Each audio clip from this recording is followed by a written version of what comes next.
This is Nightly Business Report with Sue Herrera and Bill Griffin. Surprise appeal. The government is going back after AT&T's acquisition of Time Warner, putting the $86 billion deal back in the crosshairs. Odd get-together. Chipmaker Broadcom goes after a software company, and many are wondering why. Great expectations. Banks get ready to report earnings, but will the results end the slump in that sector?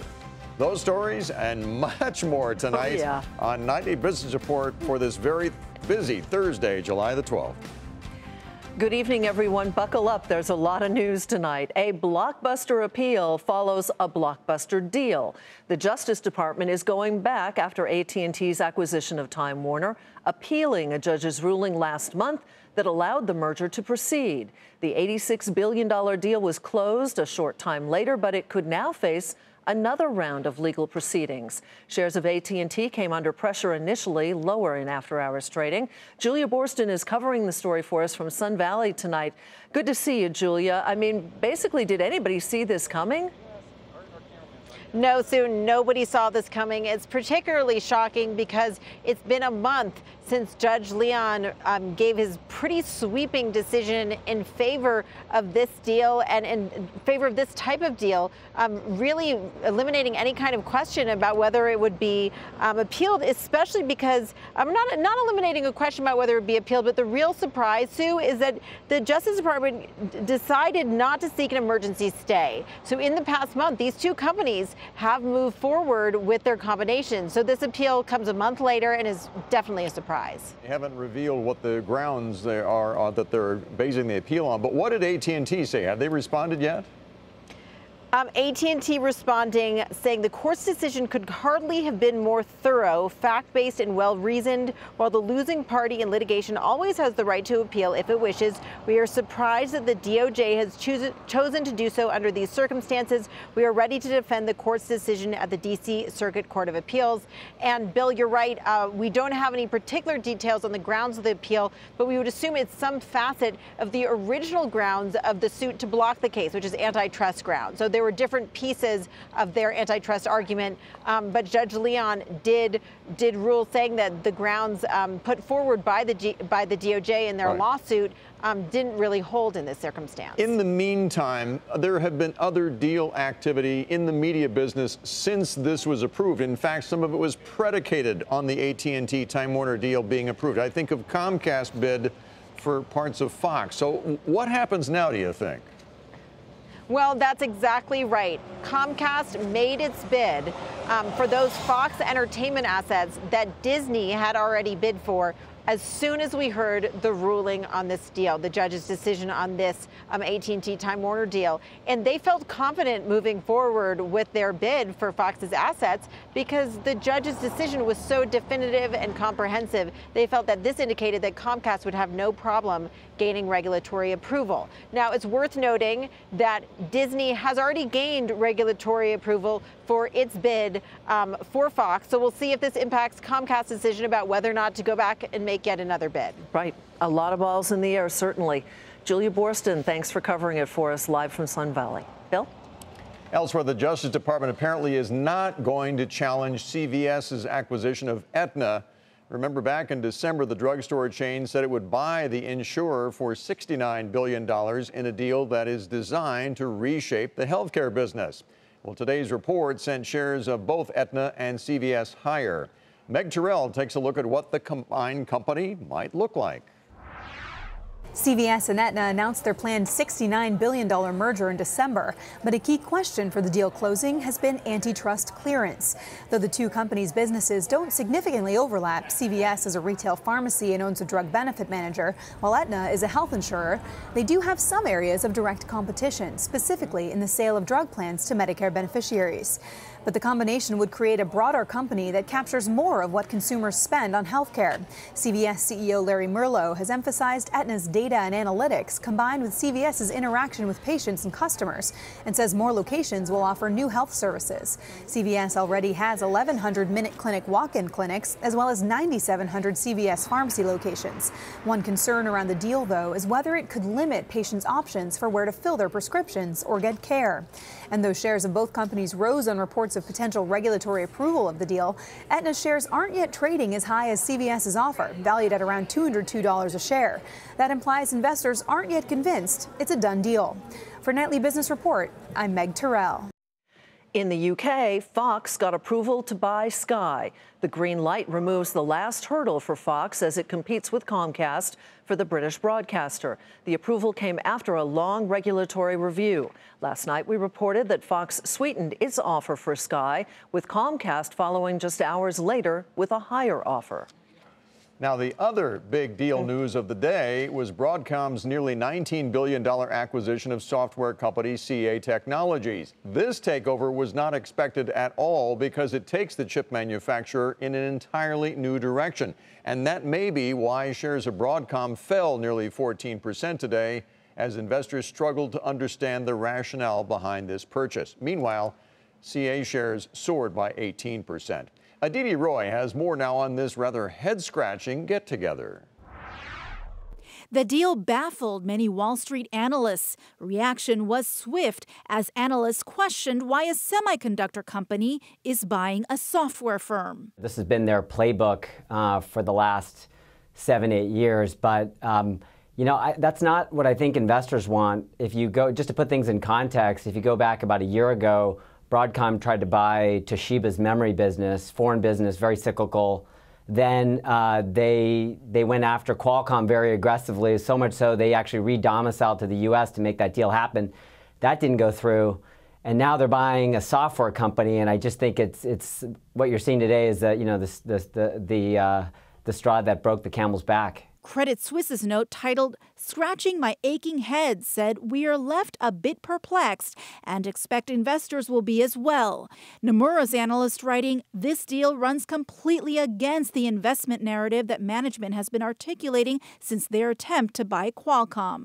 That $117 billion bid for Qualcomm was obstructed by the Trump administration, which cited national security concerns since Broadcom was then headquartered in Singapore. In April, Broadcom moved its headquarters to San Jose, California. Despite the move to the U.S., some analysts say the deal could still face regulatory scrutiny. Despite those potential hurdles, analysts at Jefferies are bullish on the union, arguing that while the deal is a stretch from Broadcom's core business, pointing out that it is still consistent with the chipmaker's strategy of acquiring out-of-favor market leaders with high cost structures. Analysts at SunTrust also pointed out that only 2 out of Broadcom's last 5 acquisitions were semiconductor companies. 2 were involved in communications equipment and 1 worked with enterprise storage. For Nightly Business Report, I'm Aditi Roy, San Francisco. On Wall Street, the Nasdaq closed at a record as tech stocks rallied and the broader market bounced back from yesterday's losses. The Dow Jones Industrial Average advanced 224 points to 24,924. The Nasdaq was up 107. Amazon and Facebook closed at all-time highs, and the S&P 500 gained 24. To the economy now, where we learned today that consumer prices rose at their fastest pace in 6 years.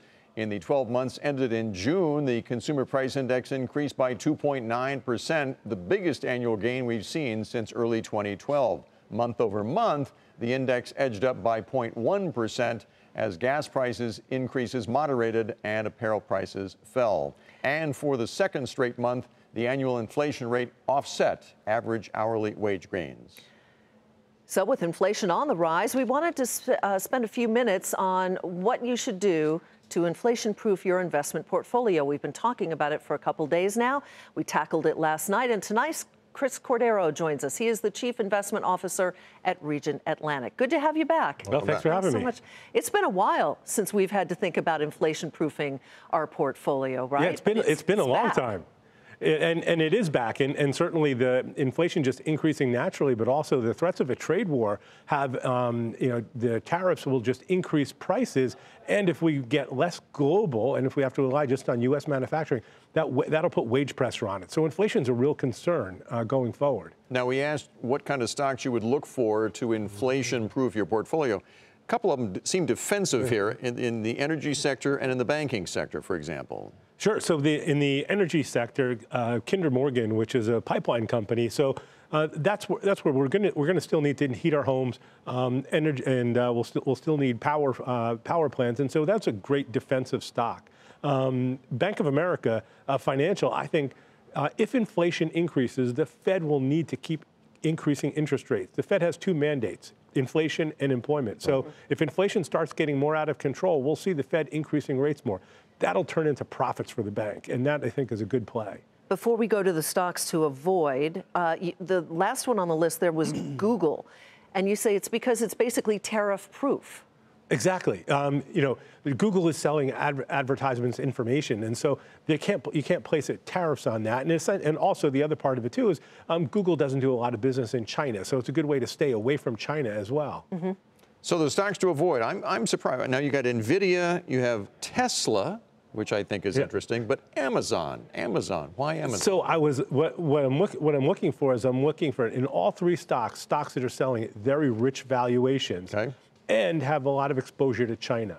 That's where I see the biggest risk is. I think inflation heats up because of a trade war, and anytime you have a little bit of disappointing news in an all-star stock like an Amazon or a Tesla, you're going to see likely a very big decline. Chris, great to have you here. Thanks for having me. Thanks very much, joining us tonight with Regent Atlantic. Time to take a look now at some of today's upgrades and downgrades, and we begin with Netflix, which was downgraded to neutral from buy at UBS. The analyst there cited the stock's valuation following a 35% run-up since first quarter earnings were released. Price target now $425. That stock fell 1% to $413.50. Amazon's price target was raised to $2,000 a share over at Canaccord Genuity.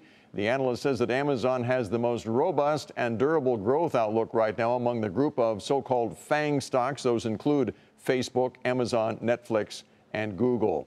The firm also cites Amazon's size and scale of investment. The stock rose another 2% today to $1796.62.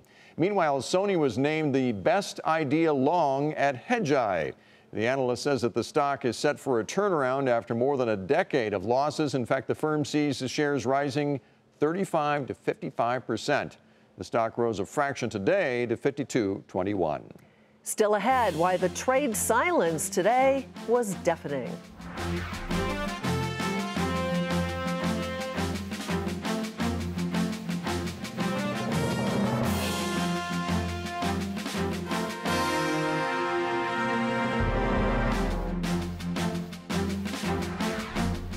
Admittedly, it was relatively quiet on the trade front today. There were few new developments out of Washington or Beijing, but it may actually be the silence that's sending the biggest message right now. Eunice Yoon has that story.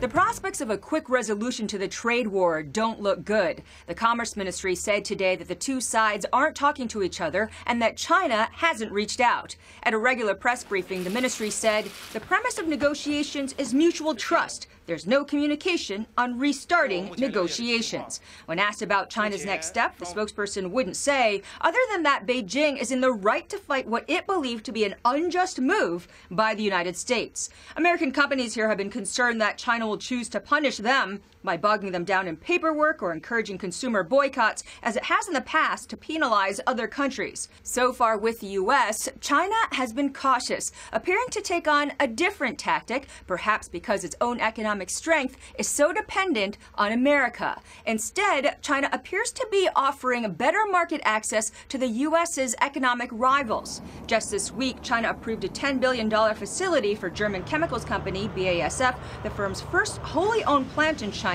something American companies have also been asking for. But China wouldn't want to alienate U.S. companies entirely. China wants to keep foreign investment coming in or risk losing factories or jobs. In fact, at the briefing, the ministry held up Tesla's recent announcement to open up a gigafactory in Shanghai as an achievement, it said, an example of China's openness to U.S. investment. The ministry added that China was sorry American companies like GE and Ford could be hurt by the U.S. tariffs and said that these companies should take up any complaints to the Trump administration. For Nightly Business Report, I'm Eunice Yoon in Beijing. Defense stocks got a lift today after the president reaffirmed U.S. support for NATO. Shortly after forcing an emergency session, President Trump said NATO allies made unprecedented commitments to increase spending.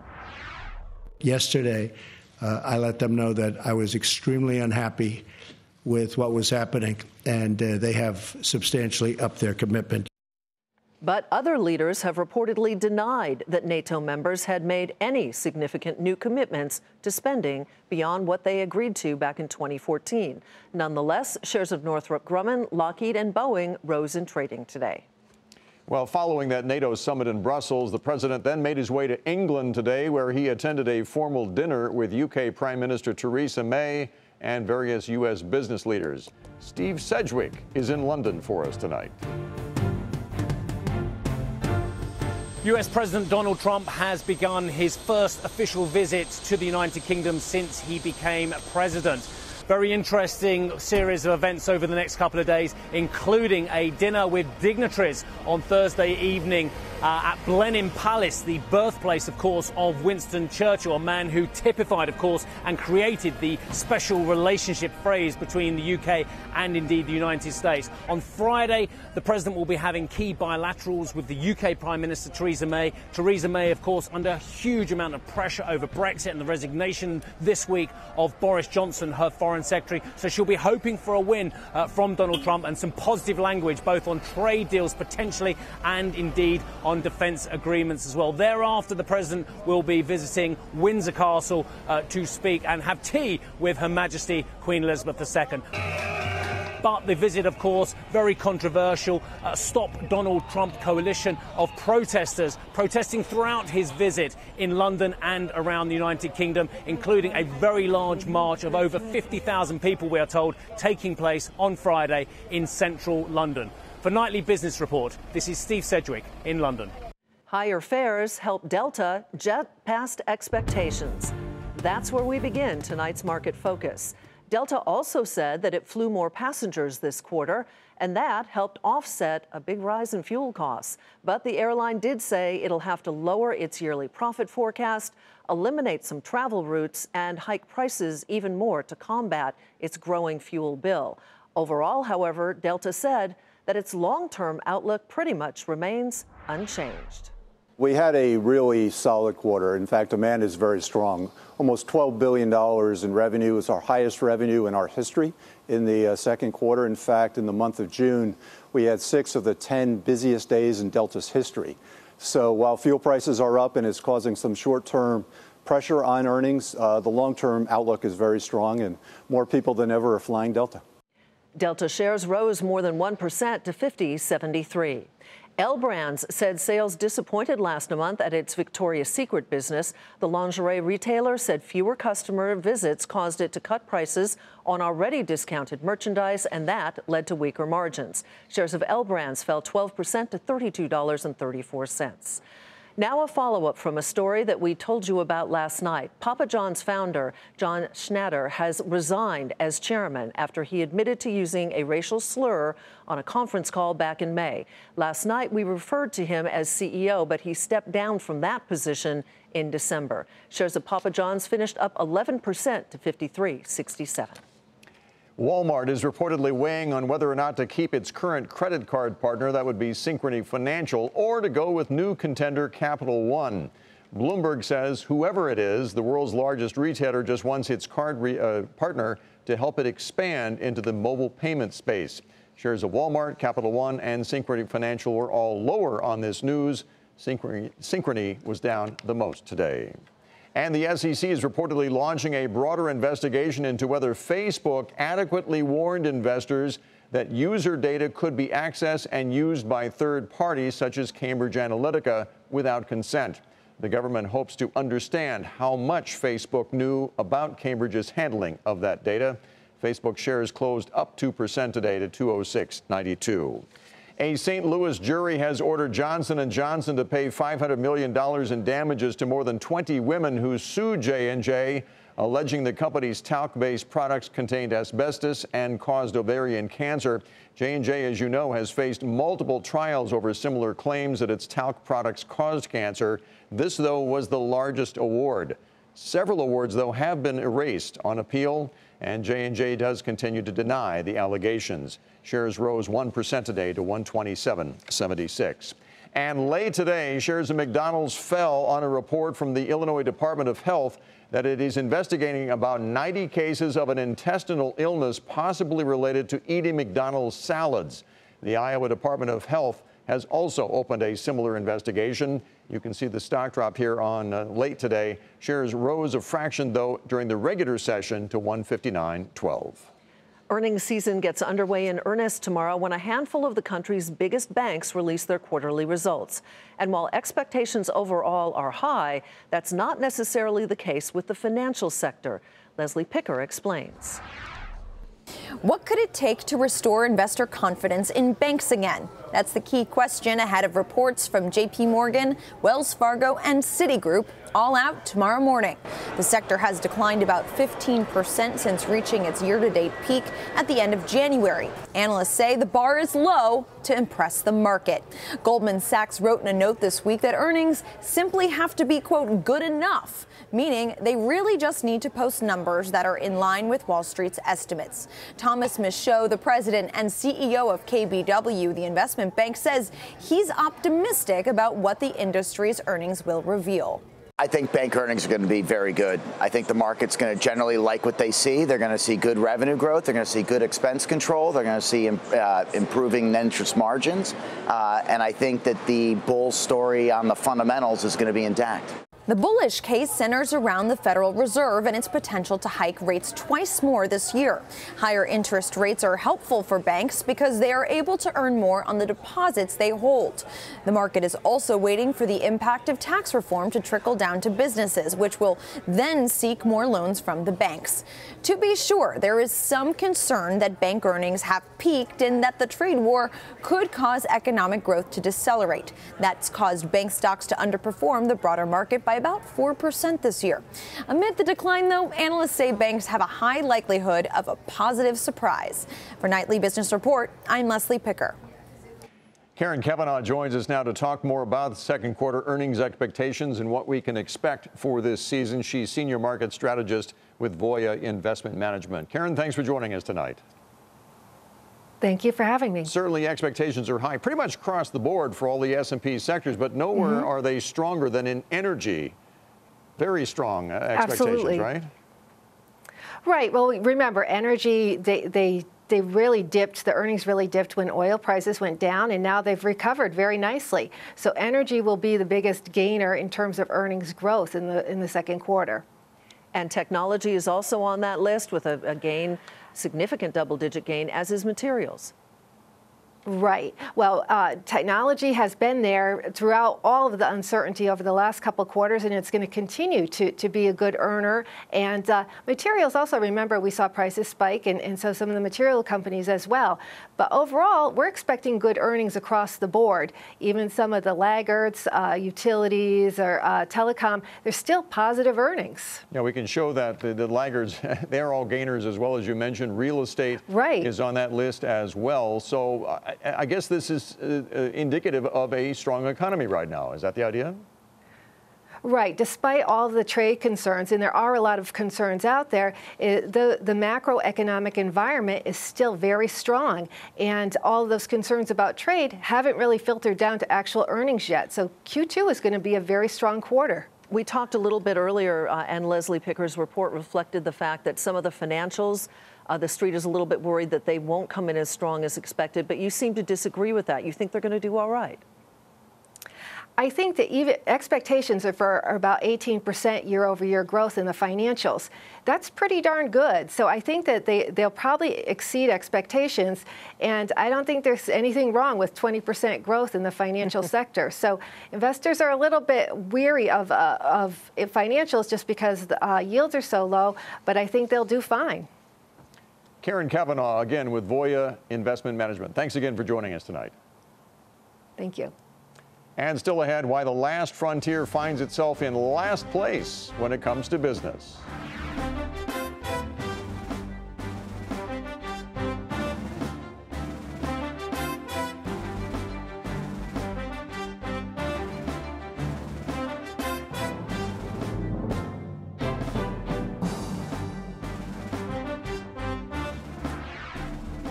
As we reported earlier this week, CNBC ranked Texas as the #1 state for business this year, due in part to the benefits of rising oil prices.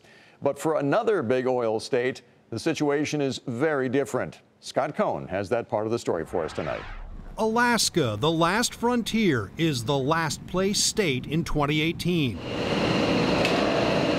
Oil is the state's lifeblood, and the price of oil has increased, but not enough to meaningfully boost production on the North Slope, in a state that depends on oil for 85% of its revenue. The result? Alaska had to do something this year that it has never done before. It dipped into its oil wealth, the so-called Alaska Permanent Fund, to head off a $2.5 billion budget deficit. A controversial move because it reduces the oil dividend that Alaskans receive each year. Governor Bill Walker says it puts the state on a more sustainable path, but damage is already done. Unemployment is the highest in the nation. Workers are fleeing. Business capital is steering clear. And for the first time since 2009, Alaska is America's bottom state for business. For Nightly Business Report, I'm Scott Cohn. He always does such a great job with that series. And, you know, oil is very much a part of their economy right now, but it's all about job growth. And if you're not getting that, you're not getting it. Finish at the bottom there. That will do it for us tonight. I'm Sue Herrera. Thanks so much for joining us. I'm Bill Griffith. Have a great evening. We'll see you tomorrow.